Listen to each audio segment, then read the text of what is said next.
Hi everybody, we are discussing today about some strange sounds. Where do they are strange? Actually, they are not strange, but what is interesting is that these three sounds, sh, l, and ny, are spelled with two or three letters.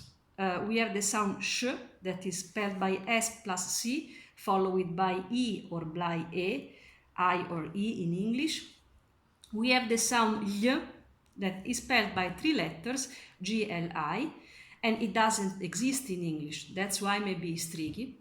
So also about for the pronunciation.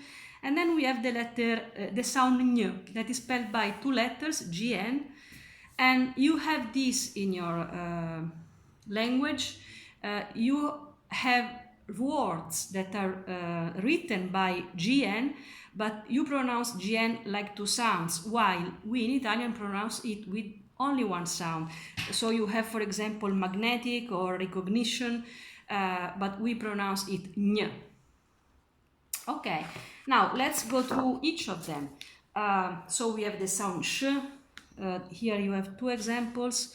You have sciare, that means to ski, or scendere. Same sound sh, in one case sci, in the other she. Then, this is maybe more tricky. This is l, and you find it, for example, in figlio or in figlia or in famiglia. Now the point is how to pronounce this l, how to put your mouth for pronouncing it correctly. So you have to put the tip of your tongue behind your teeth in the bottom of the mouth, so here, and then the dorsum of your tongue must touch the top of the palate. Then you have to stretch your lips in this way and let the air coming outside from the extremities. So, l. Of course, I am emphasizing, but this is the right position. L, and the airs come out from these parts.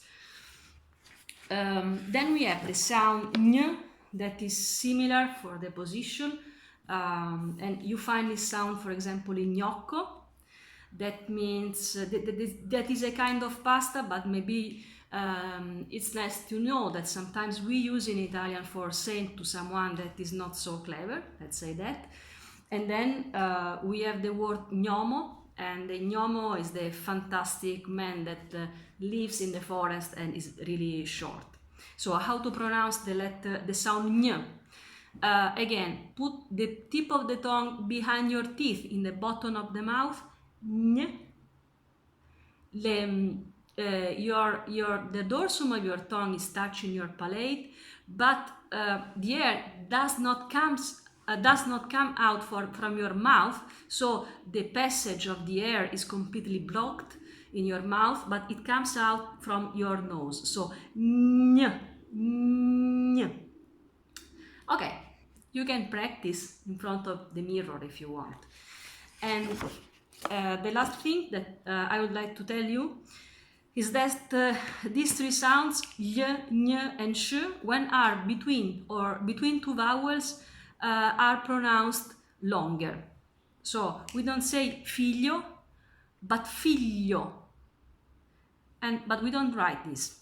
So you find only the three letters that are used for writing this sound. You have bagno, not bagno, and esci, not esci.